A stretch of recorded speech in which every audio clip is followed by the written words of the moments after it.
Hello, I'm Sarai, and today in this video I would like to show you guys about a new game.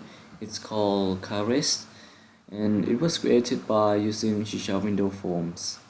And here are the codes.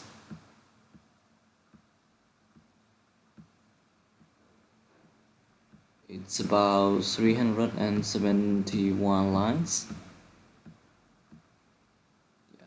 Okay, let's start it.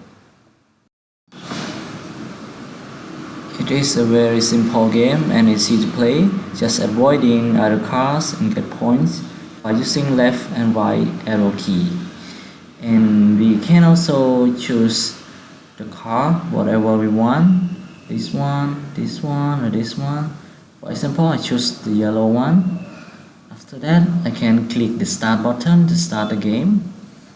Okay, I click it,